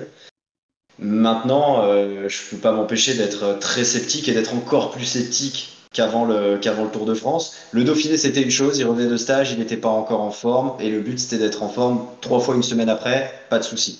Maintenant, là, après une semaine, il a jamais vraiment été dans le bon wagon. À part le premier jour, il est pas si loin, il est pas si loin de basculer avec Pogačar et Vingegaard, il revient dans la descente, au contraire, par exemple, d'un Bardet. Mais sinon, il est jamais vraiment dans le coup, et par rapport aux Yates, par rapport à Pidcock, à Rodriguez, à Hindley, bien évidemment, il est un ton en dessous et je vois pas comment ça peut se transformer sur les 2 prochaines semaines. Est-ce qu'on doit avoir peur? L'inquiétude, en fait, elle est là. C'est que on dirait pas la même chose s'il avait pu, sur 1 ou 2 étapes, vraiment être parmi les premiers des favoris. Alors, c'est sûr, je sais plus quelle étape où il finit pas très loin d'Hindley, mais en 2e rideau, et on peut se dire, bon, là, il fait une belle étape. Mais derrière, quand même, c'est de la difficulté, c'est poursuivre déjà. Une difficulté qu'il n'avait pas forcément affichée l'année dernière. Donc c'est là où c'est un peu plus inquiétant. En revanche, plus que l'espoir, c'est est-ce qu'on doit abandonner cette ambition au niveau de la Groupama FDJ? Moi, je pense pas, parce que ça voudrait dire mettre par terre toute une construction d'année, toute une communication. Maintenant, je pense que stratégiquement, chez Groupama, on va peut-être mettre un peu moins de monde autour de Gaudu. On va peut-être laisser un peu plus de liberté à Valentin Madouas et à Thibaut Pinot. Justement, on a commencé à dire sur les réseaux sociaux, Madio s'est trompé en misant tout sur David Gaudu, Desmar aurait dû être là, enfin pas mal de conclusions après une semaine. Est-ce qu'on peut en tirer des conclusions, Jérémy, après cette semaine du Tour de France? Parce que là, on est en train de tirer fortement sur un David Gaudu qui est encore un peu loin, mais encore présent, il est encore vivant. Non, les conclusions, tu les tires à la fin. Le bilan, ce sera sur les champs et pas avant. On va écarter toute la polémique de la constitution de l'équipe. Arnaud Desmar, il n'est pas là. Ça sert à rien maintenant de ressasser. On n'est même pas sûr qu'il en aurait gagné une au sprint. Donc non, maintenant il faut se concentrer avec les présents. Est-ce que c'est perdu pour Gaudu? Non, évidemment. C'est mal parti, ça c'est un fait. Il vaut mieux avoir de l'avance que du retard. Et là, il a quand même pris quelques tirs par-ci par-là. Moi, je suis d'accord avec ce qui a été dit. Je pense que maintenant, il faut dire à Valentin Madouas et à Thibaut Pinot, allez dans les coups, faites-vous plaisir. Et David Gaudu, il doit rester avec les mecs qui jouent le général, avec les Hindley, avec les Simon Yates, avec les 2 Ineos dont on a parlé tout à l'heure. Essayer d'encaisser, essayer pourquoi pas de grappiller du temps à droite à gauche.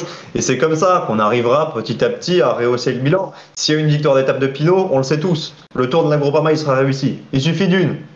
Mais pour en avoir une, il faut essayer. Pour essayer, il faut admettre que Thibaut Pinot ait un petit peu plus de liberté. Ce que j'ai vu hier sur les pentes du Puy-de-Dôme me fait penser que pour l'instant, c'est pas l'état d'esprit. Donc on va voir ce qui va se passer dans les Alpes, au Markstein. Alors, après, Gaudu, il est condamné à rester sur cet objectif-là, parce qu'avec 6 minutes, t'es ni trop loin ni trop près pour jouer la gagne, que ce soit à la pédale avec la favori ou ni trop loin pour prendre un gros groupe. Et ensuite, vis-à-vis du sponsor et de tout l'investissement que tu as eu sur l'année avec tes coéquipiers, tes stages, etc., tu peux pas demain, sur l'étape de transition de demain qui est déjà très difficile, tu peux pas te relever et prendre 15 minutes pour dire je vais prendre des échappées. Ouais. Donc le problème, le Tour de Gaudu, il est dans un entonnoir là où ça va être difficile de trouver sa place parce qu'il est trop près et à la fois trop loin. C'est soit il monte d'un cran, et ce qu'on lui souhaite dans les prochaines semaines, parce que même Romain Bardet disait que ce Tour de France allait être endurant, donc ça veut dire qu'il peut y avoir et tu l'as dit Théo aussi tout à l'heure, des bouleversements au classement général, mais sinon il va devoir se débrouiller un peu plus seul, c'est ce que disait Jérémy. On voulait parler un petit peu de Thibaut Pinot, là maintenant Rémi c'est son moment, on va dire que ce sont ces 2 semaines où il va avoir enfin le droit à sa carte. C'est ce qu'on espère évidemment sur les réseaux sociaux, mais c'est ce que tu penses la Groupama FDJ doit faire. Bah, en tout cas, évidemment on l'espère, évidemment on a envie de le voir gagner une dernière fois sur le Tour, mais surtout, quel plaisir il prend véritablement à être aux côtés de Gaudu. Je dis pas que il n'est pas là pour se mettre au service de Gaudu. Attention, je suis pas en train de dire qu'il ronge mais il ronge certainement quand même un petit peu son frein. Je veux dire. Mais Rémi, il n'y a pas eu d'étape encore dans cette première semaine pour Thibaut Pinot, pour moi. Non, je sais celle bien, d'aujourd'hui. Mais est-ce que vraiment, tu vois, par exemple, hier, ils arrivent en même temps. Et Gaudu, il emmène Gaudu sur la fin du parcours. Est-ce que véritablement Gaudu perd plus de temps si Pinot. Le problème, c'est que si on l'avait pas vu avec Gaudu en perdition, on aurait dit, mais ouais, regardez, Pinot, il joue pas la carte de l'équipier. Non, peut-être. Mais aujourd'hui, l'équipe autour de Gaudu ne suffit pas pour qu'il tienne. Ses jambes ne suffisent pas pour qu'il tienne non plus. Donc autant changer le fil de ball. Moi, je suis d'accord avec le fait qu'un Pinot, un Madouas doivent pouvoir prendre leur chance sur des étapes difficiles. Alors Thibaut, il est quoi ? Il est 15e au général, mais il n'est pas inquiétant. Donc je pense qu'on le laissera logiquement partir. Donc il n'y a pas de raison qu'on lui laisse pas sa chance. L'année dernière, l'étape pour Pinot encore, je suis pas d'accord. L'étape, on s'est pas allé au bout, mais l'étape Tarbes-Cauterets avec le Tourmalet, avec l'Aspar donc au milieu. C'était pas une étape pour Pinot. Alors le plus dur. Sur le papier, il aurait pour dedans. Ouais. Je suis pas forcément d'accord. Je pense que ça arrive trop tôt. Voilà, on est d'accord. Ça arrive trop tôt.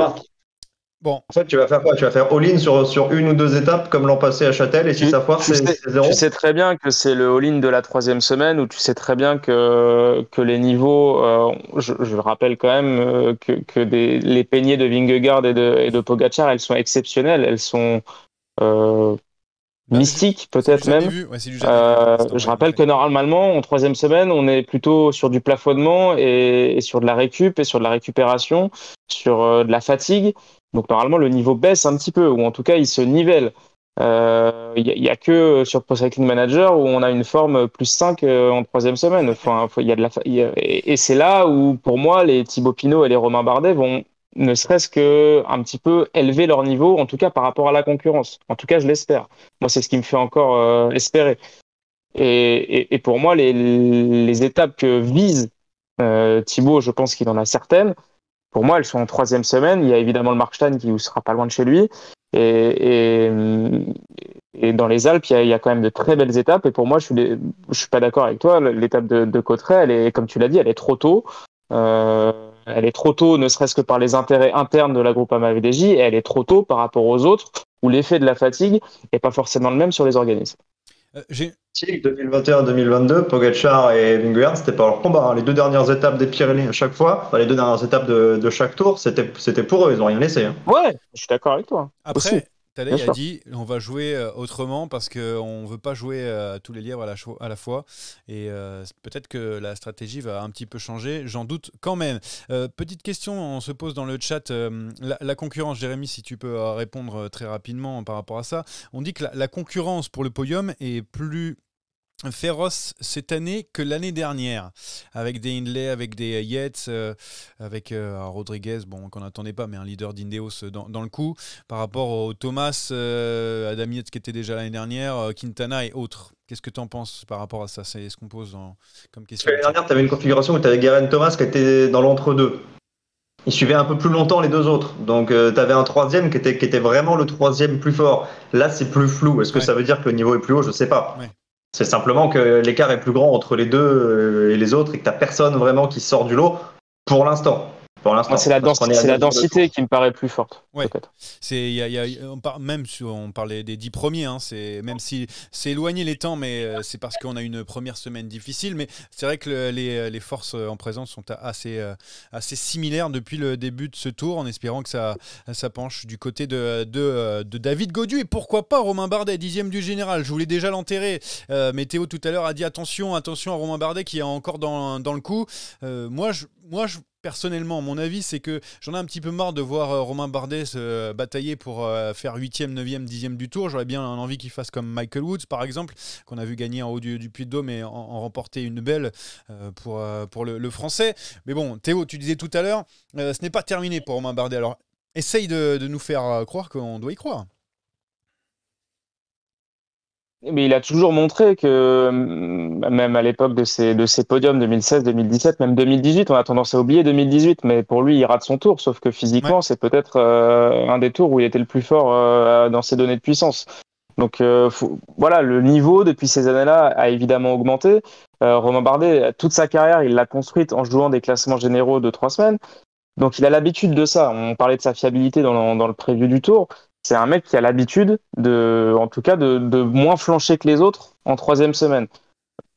Comme je l'ai dit tout à l'heure, moi, les frères Yates, ils sont très forts. Hein. Simon Yates, il était très fort au Giro que Froome a renversé. Hein. On pensait tous que le maillot rose, il avait claqué. Il y a eu 3 ou 4 étapes. Il était une jambe au-dessus de tout le monde. Et puis, il fêtait qu'il a pris 16 minutes le dernier jour. Donc, attention. C'est ce tour, faut le répéter, il est extrêmement dur.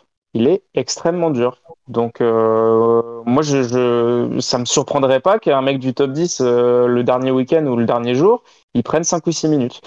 Et je pense pas que Romain sera de ces garçons-là. Romain Bardet qui l'a dit d'ailleurs, hein, que c'était un Tour de France pour les endurants et que c'était plutôt bon pour lui. Jérémy, il aurait dû abandonner le général, Romain Bardet, pour rester un petit peu loin de ce podium, ou est-ce que... on a toujours envie d'aller voir. C'est vrai que d'habitude, on voulait voir des gens être dans le classement général, mais c'est bon, ça maintenant, les coureurs français qui finissent dans le top 10, on en a eu. Donc maintenant, on veut en claquer un maximum. Mais bon, Romain Bardet, c'est un coureur de général aussi. Non, si tu lui proposes de faire une Woods et de gagner au sommet du Puy-de-Dôme, je pense qu'il signe tous les jours sur ses terres, évidemment. Mais c'est trop tôt pour abandonner le général, je pense. Romain Bardet, il y a une semaine, quand on faisait le preview du Tour, on disait que c'était peut-être la meilleure carte française, peut-être même devant David Gaudu, parce que Théo l'a signalé, c'est quelqu'un de régulier, c'est quelqu'un qui a des références sur 3 semaines, qu'on a rarement vu faire de craquante. Maintenant, pour le podium, moi, j'ai quand même du mal à y croire, parce qu'il y a quand même beaucoup de coureurs à s'installer. Et je me dis, s'il n'y a pas de podium à l'arrivée, est-ce que ce serait pas plus fort d'aller chercher une victoire d'étape? On le dit souvent, faire 4, faire 5, faire 6, c'est super, mais sauf que personne s'en rappelle. Par contre, gagner une victoire de prestige, ça reste dans les mémoires. 10, 15 ans après, tu te rappelles de la victoire de Pinot à l'Alpe d'Huez en 2015, alors qu'il passe à côté du Tour. Bon, alors la question, elle va se poser, mais elle va se poser plus tard. Pour l'instant, tant qu'il est dans le top 10, tant qu'il sent qu'il a... peut-être encore des possibilités de grimper dans la hiérarchie. Il faut lui laisser cette chance. Ils sont rares, les Français, à jouer le général, donc on va pas bouder notre plaisir. Mais c'est vrai que Romain Bardet, si tu lui donnes du champ libre pour aller dans les échappées, il peut scorer. Il peut scorer. C'est un des rares Français en qui j'ai totalement confiance sur 3 semaines. Oui, Romain Bardet qui est de mieux en mieux. Oui, vas-y, tu voulais finir sur quelque chose. Non, pardon, je voulais juste rajouter, c'est qu'il fait partie d'une équipe étrangère. Alors qui avait un sprinter, Samuel Sword, mais qui n'a pas montré non plus des grandes garanties, et on l'a vu lâcher assez tôt hier, donc ça a l'air pas d'être la grande forme. Donc il y a aussi un côté DSM sur le tour où on axe une équipe autour d'un leader français, donc on va pas le faire relever pour une hypothétique victoire d'étape dans un groupe d'attaquants. Romain, il est encore là, il est encore dans le top 10. Même s'il ronge un peu son frein, j'imagine, dans sa vision du vélo et dans sa façon d'aborder les courses, il y a quand même une équipe, il y a un investissement, il y a des sponsors derrière. Donc on fait pas n'importe quoi. Hein. C'est comme je parlais de David Gaudu, le laisser à l'attaque, lui dire de partir, mais ça voudrait dire qu'il se relève. Et on imagine David Gaudu se relever sur une étape de plat et dire coucou à la caméra. Bah non. Et c'est pareil pour Romain, je pense. Par contre, on a un coureur qui est encore plus loin au général. Guillaume Martin, 17e du général pour la Cofidis. Rémi. Ah, là, c'est un autre débat, clairement. On arrête les frais. Vas-y. On arrête les frais, Rémi. Tu voulais dire quoi? On C'est a, pas ta question? parce que là on le voit continuer à s'accrocher parmi les cadors. C'est bon, Oui. Guillaume. Allez, Bah non, je suis éclate-toi, d'accord. Guillaume. Je comprends pas qu'il ait essayé à plusieurs reprises d'aller chercher un top 10, voire mieux, top 5, voire podium. Ça me paraissait déjà très haut. C'est une chose. Maintenant, ça fait quand même plusieurs mois que Guillaume Martin, il est plus au niveau des grimpeurs qui sont dans ce top 10 du Tour de France.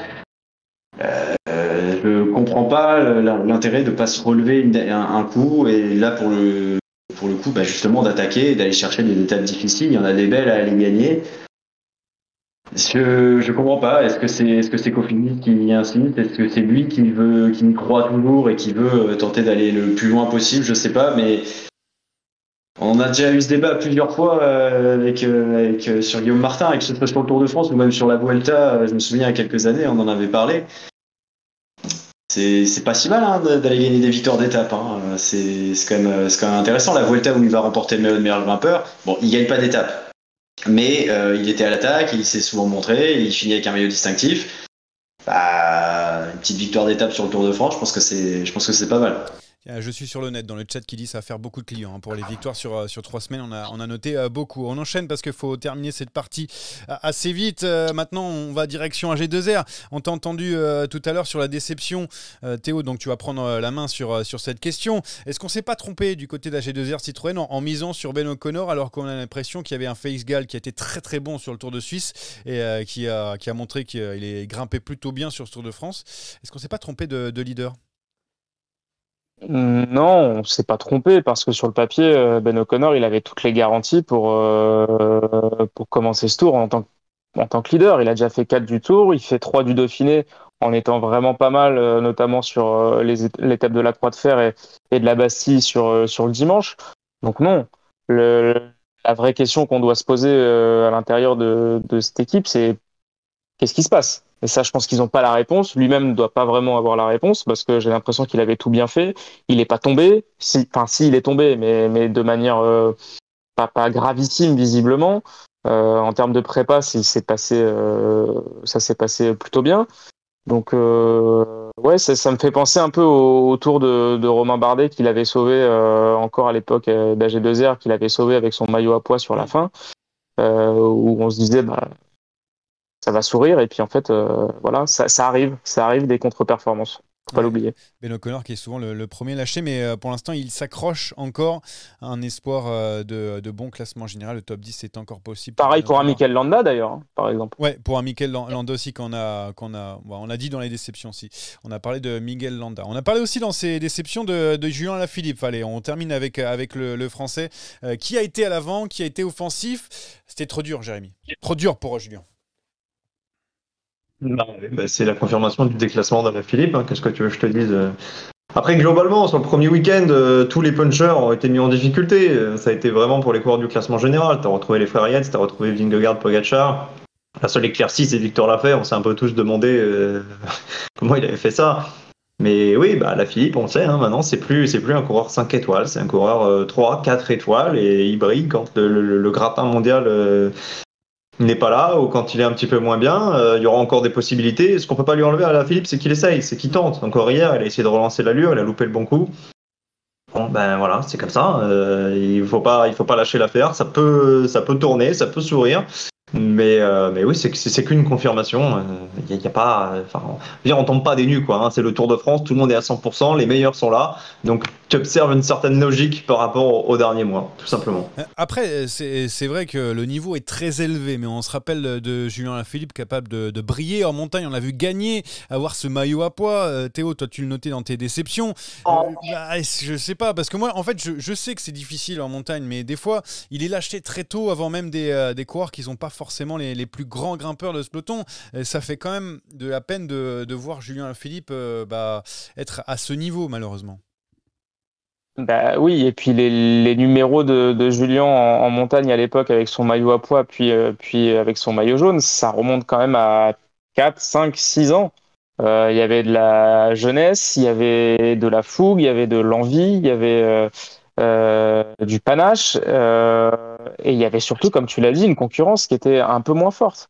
Les années fin d'année 2010, même si Froome dominait le classement général du Tour, un Christopher Froome au top là face à Pogačar et Vingegaard, pour moi c'est troisième. Et je pense assez largement. Donc voilà, et puis l'âge faisant, les accidents aussi, les chutes, etc., ça aide pas à maintenir un potentiel physique, surtout avec l'âge qui avance. On espère que Julien Lafilippe va pourquoi pas essayer d'en gagner ou jouer la gagne dans les prochaines il va essayer, étapes, ça c'est sûr. Les prochaines étapes, parce qu'il y a aussi il y a des étapes pour baroudeurs qui sont possibles pour Julien Lafilippe qui a gagné sur le Dauphiné, on rappelle il y a très peu de temps, donc il est loin d'être terminé, ne vous inquiétez pas. Au contraire de ce sprint final, je dis les trucs pêle-mêle, pas obligé de réagir par rapport à ça. On a noté par rapport à Quick-Step qui est dernier au prize money, 3 600 € seulement sur le Tour de France, on n'est pas habitué pour la Soudal Quick-Step. Total Energy qui a fait je trouve une bonne première semaine, présent dans les bons coups. Steph Kras qui était 13e du général avant d'abandonner.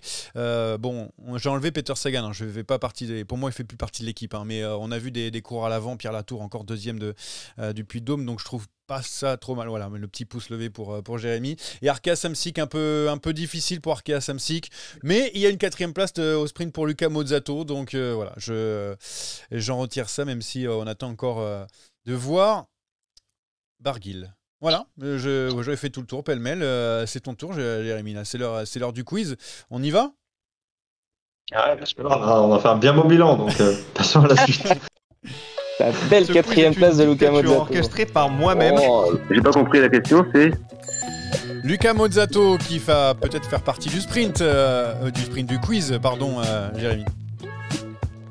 Ah non, il n'y aura pas de Luca Mozzato en revanche. Il n'y aura que des coureurs du Tour de France. Comme on est à distance, qu'il y a de la latence et qu'il y a pas mal de monde sur le chat, comme les précédentes fois, on va jouer sur Twitter, sur mon compte. Donc on joue par message privé. 3, 2, 1, vous connaissez le barème. Pour ceux qui me donnent les réponses en premier, il y a 5 coureurs à trouver. Aujourd'hui, c'est Jérémy Saakian. Ce serait bien quand même que tu connaisses mon nom puisqu'on se connaît à peu près depuis 10 ans. Non, mais c'est pour les gens du chat quand même. Mais les gens du chat nous connaissent par cœur, Théo, tu sais maintenant. Non, mais je donne ton nom. Okay, parce que il y a James dans le chat. Et il y a James dans le chat et tu sais qu'il sait pas écrire ton nom de famille, donc je préfère le. C'est vrai. On va laisser 10 secondes pour que James puisse se retrouver. Moi, je vais grainer des indices. Comme d'habitude, vous pouvez name dropper. Ça veut dire que vous pouvez donner le nombre de réponses que vous voulez. Moi, j'irai voir à la fin et je ne prendrai que le dernier. Donc si jamais vous aviez le bon nom mais que vous avez recouvert par un mauvais nom, eh bien ce sera pour votre pomme. Voilà, tout simplement. Tout le monde est prêt, au moins autour de la table ? Ouais, on est là. J'ai PCS devant les yeux, tout va bien. Que des coureurs qui sont sur le tour cette année, vous avez bien compris. D'accord. Il n'y a pas d'archive. Il n'y a pas d'archive. On va commencer avec un coureur de grande taille et d'un âge avancé. J'ai débuté ma carrière en World Tour chez Liquigas. J'ai également connu notamment les ronds de la Bora ainsi que d'une équipe française au sein de laquelle je cours toujours. Vainqueur d'une course sur le sol américain, je garderai aussi en mémoire une course italienne disputée en 2010 que j'avais remportée avec Liquigas et devant un coéquipier qui deviendra un ami et qui est encore sur ce Tour de France, mon coéquipier. Mon nom aurait voulu que je porte le dossard 117, mais c'est le 217 qui est accroché sur mes épaules. Je suis le coéquipier de Pierre Latour, 2e hier au Puy-de-Dôme, ancien coureur de BMC. Je suis de nationalité italienne. Il y a des bonnes réponses. Ouais, alors, il y a beaucoup de bonnes réponses. Jérémy, si je peux te couper, c'est qu'il y a un certain Acola60 qui n'a pas du tout compris le jeu, qui est en train de répondre sur le chat. Est-ce qu'on peut lui dire réponse sur Twitter ? Quel blaireau! Oh là là. Je suis épuisé par cette heure. En tout cas, il y a des bonnes réponses. Rémi Dos Santos nous a proposé l'italien Max Walscheid, c'est pas bon. Oui. C'est sûr que j'ai répondu avant la nationalité, n'exagère pas. N'essaie pas de troller comme ça. Allez, Théo, 3 points, 2 points pour Johan qui joue avec le compte Saderaï, j'imagine que c'est toi. Oui, c'est moi. Et 1 point pour James avec. C'était qui ? Danielos, bien sûr. Danielos, évidemment. Qui était donné dans c'est le dommage chat. qu'il n'ait pas le 117 d'ailleurs. Ça aurait pu être marrant, SS 117. Bah non, c'est le 217. Allez, deuxième coureur. Un coureur très discret depuis le départ de ce tour. Aucun top 40 d'étape. C'est pourtant un grimpeur de renom. Plusieurs succès sur des étapes de grand tour à son actif, ainsi qu'une course par étape française du World Tour. Venu dans le rôle de coéquipier sur le Tour de France, je me suis glissé dans l'échappée de la 5e étape vers la Reims avant de devoir me laisser décrocher, consigne de directeur sportif. Coureur espagnol d'une équipe non européenne, j'ai réalisé un top 5 cette année au classement général du Tour de Catalogne. Ancien coureur de la Movistar, je suis désormais mon coéquipier notamment d'Alvaro Hodge ou de Finn Fisher Black. Coureur, évidemment, vous l'avez compris, du AE Team Emirates. Oh, j'ai mis du temps. Pendant que tu es en train de chercher, il y a un petit problème, c'est que a priori Acola60 est bloqué sur Twitter, de ta part. Donc Acola60 n'est absolument pas bloqué. Acola60 cherche des excuses. Johan, tu as été le premier à donner la bonne réponse avec Marc Soler. James sera deuxième, Rémi troisième. Il y avait Théo, il y avait Samuel, il y avait Fricadel qui avait la bonne réponse. Mais donc c'est 3 pour Johan, 2 pour James. Et 1 pour Rémi. Johan, tu prends la tête avec 5 points. James est bien dans le match. 3 points pour James et Rémi qui va rentrer dans le classement avec 1 point. Troisième coureur, c'est un coureur français, d'une équipe française. Je n'ai connu qu'une seule formation au niveau professionnel en 9 ans de carrière. Je compte une seule victoire professionnelle, une étape sur les 4 jours de Dunkerque. Je suis venu sur ce tour pour épauler mon leader. Je suis plus adepte, moi, des classiques, comme le Trobro-Léon, que j'ai déjà terminé 4e et 6e par le passé. Solide coéquipier de Stéphane Kung sur Paris-Roubaix 2022. J'avais terminé l'Enfer du Nord parmi les 30 premiers l'année dernière. Et globalement, sur cette campagne de classique 2022, je suis entré dans le top 40 du Ronde, de l'Amstel, de l'E3 et du Mont Ventoux dénivelé challenge, ce qui me classe comme un coéquipier complet. Coureur breton, mon nom est composé. Composé, ça veut dire qu'il y a plusieurs parties. Oui. Pour ceux qui ne savent pas, je pense notamment à Anthony Collat. Samuel va marquer 3 points, 2 pour James et 1 pour Jeu sur le net avec Olivier Lega qui avait beaucoup de bonnes réponses. Mais Théo fait 4 par exemple, trop tard. Johan 5e, Fricadel. Je suis le Luca Mozzato de ce jeu. Luca Mozzato, je savais qu'il allait être là dans le quiz. Alors, Samuel est à 3. Je vais le rentrer, Jeu sur le net à 1. Et qui marque 2, je me rappelle déjà plus, c'est James. James qui est vraiment dans le match. 5 points pour James. Il est donc égalité avec Johan. Il reste encore. Mais il a du réseau en Belgique. Il y a du réseau. Et par contre, il n'y a pas de réseau à Chambly pour Pro Cycling Stade, visiblement. Ça ne marche plus. Pour Anthony Collat. Tiens, Anthony Collat, qu'est-ce qu'il a fait comme réponse ? Il regarde même pas mes réponses, je quitte. Le problème, c'est qu'il met les bonnes réponses, mais derrière, il met des insultes. Donc moi, je n'ai pas accès ensuite à l'historique. Allez, 4e coureur. Lui, il n'est pas facile. Il est passé par l'équipe Hagens Berman Axeon d'Axel Merckx. Il a pris juste avant le Tour de France la 2e place de ses 2 championnats nationaux, contre-la-montre et la course en ligne. Échappé à 2 reprises sur les routes du Tour de France 2023, je n'ai pas réussi à décrocher de succès d'étape, ni même à accrocher de top 30. Vainqueur par le passé du Tour de Hongrie, je compte 9 succès professionnels, mais aucun acquis sur le sol français.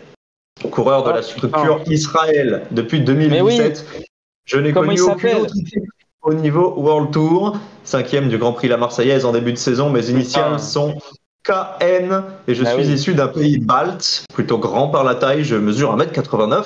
Et je fêterai le mois prochain mes 29 ans. Y a-t-il des bonnes réponses ? Il y a la bonne réponse de Théo qui va prendre 3 points, 2 points pour Johan, 1 point pour Rémi. Théo, tu vas nous donner l'identité du coureur que l'on cherchait. Chris Neylands. Chris Neylands, tout à fait. Il reste un seul coureur à découvrir. Johan est en tête avec 7 points, mais Théo revient avec 6 et James est à 5, Rémi 2, Samuel 3, G sur le net est à 1. Anthony Collat est toujours à 0. Tout va se déjouer sur le dernier. En cas d'égalité, je vous rappelle que le dernier prévaut. Vous connaissez la chanson. Coureur non européen. Je suis relativement discret depuis le début de ce tour. Il faut dire que mon équipe est venue avec un leader pour le classement général et un sprinter. Auteur d'un bon Paris-Nice puis d'un bon Dauphiné, tous deux terminés dans le top 20 cette saison. Je peine à trouver l'ouverture en termes de victoire puisque je n'en ai décroché que 3 au cours de ma carrière. Dernière victoire en 2019. Sur ce tour, mon leader est toujours placé et en lice pour la bataille pour le podium. Et mon sprinter, ancien vainqueur d'étape sur le tour, compte déjà 2 top 5. Quant à moi, je découvre le Tour de France après 3 saisons passées chez Jumbo-Visma, une équipe avec laquelle j'avais révélé mes talents de grimpeur en prenant la 4e place du classement général de l'UAE Tour, épreuve World Tour, en 2021. Mes initiales sont CH et je suis australien dans une équipe bien sûr, australienne. Ah, je suis pas du tout. Alors, je suis le Jérémy. Et oui, 3 points pour James. Et ce sera, je crois. Non, ce sera pas le seul à marquer parce que Théo et Rémi ont également pris la route. 3 points pour James avec Chris Harper. 8 points pour James, 8 points pour Théo et 3 points pour Rémi. Et comme le dernier prévaut et que James l'emporte, c'est donc une victoire belge aujourd'hui sur ce quiz.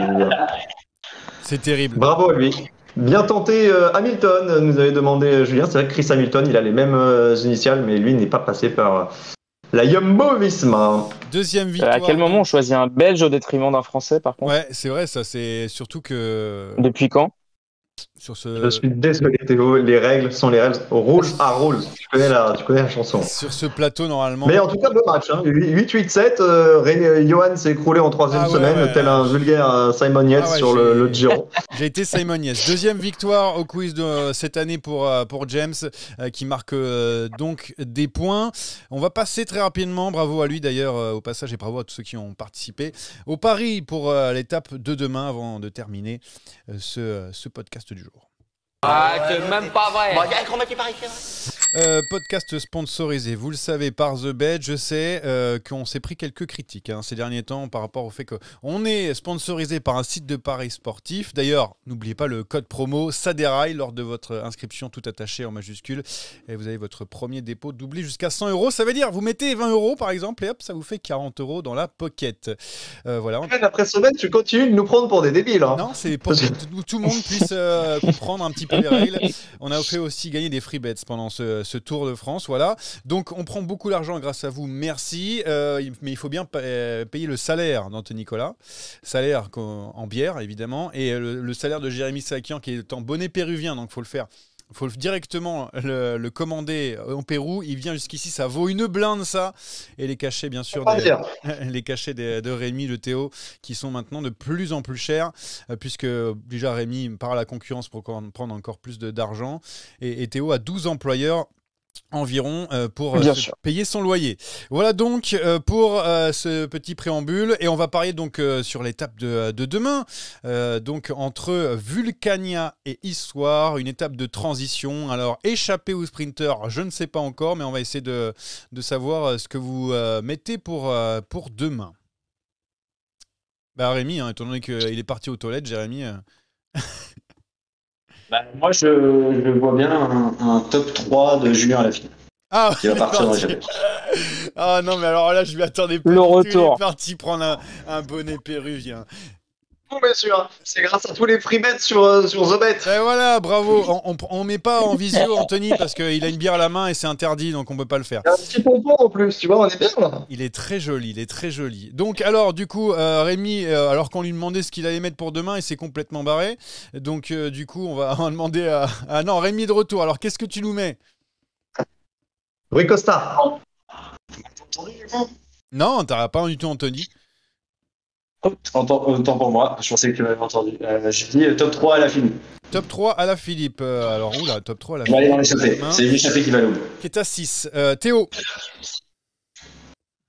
Fred Wright, victoire. Ah, victoire de Fred White. Mais t'es pas le seul à avoir mis. On a mis point d'interrogation Fred White dans le chat. J'arrive pas à voir qui c'est exactement. Fred White, donc. Ah bon? Ouais, qui est à 25. Ça doit être un bon gars. Ça doit être un bon gars qui doit écrire. 25, mais je vais te dire qui c'est. Tac. C'est Julien La Fausse Foudre. Donc, qui a dit Wright. Alors, Jérémy, est-ce que ton bonnet péruvien t'a permis de réfléchir à ce qu'on pourrait mettre pour demain? Je vais faire un sud-américain pour aller jusqu'au bout de l'idée, mais là. Je suis un peu en panne d'inspiration, hein, je te cache pas. C'est chantier, hein, c'est chantier demain. Hein, ça va monter toute la journée, monter-descente. Probablement une échappée, un nom comme ça, j'en sais rien, peut-être un Mohoric. Il y a une belle descente pour finir, peut-être Mohoric. Mohoric, Frigadel aussi a donné. Top 3, hein, pas la victoire, parce que je pense qu'il y aura des mecs plus forts dans l'échappée.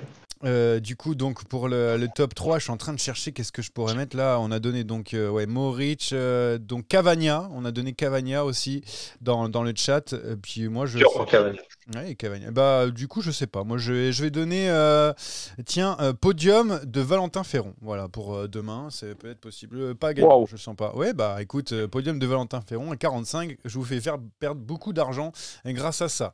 Vous avez donc nos paris, on l'en mettra bien sûr sur les réseaux sociaux. Comme d'ailleurs, on me l'a demandé le classement de la fantasy, je vais le faire au bout de cette première semaine parce qu'on me harcèle. On me harcèle de messages alors que Anthony Nicolas n'est pas premier. Alors je comprends pas pourquoi. Voilà donc pour ce classement que je mettrai en ligne tout à l'heure. Sans Théo, bien sûr, qui a commencé un petit peu tard au bout de la 3e étape. Hein, cette fantasy, du coup, bah, on l'a pas classé. Merci messieurs, merci à tous d'avoir suivi ce podcast qui a été très long mais de très bonne facture. Merci à The Bet pour payer le bonnet de Jérémy. Et puis on se retrouve. Continuer de vous inscrire. Ouais, bien sûr, avec le code promo ça déraille. Et donc tu commences à faire chaud à conclure parce que là je crame. et on se revoit lundi prochain pour un nouveau podcast. Salut à tous.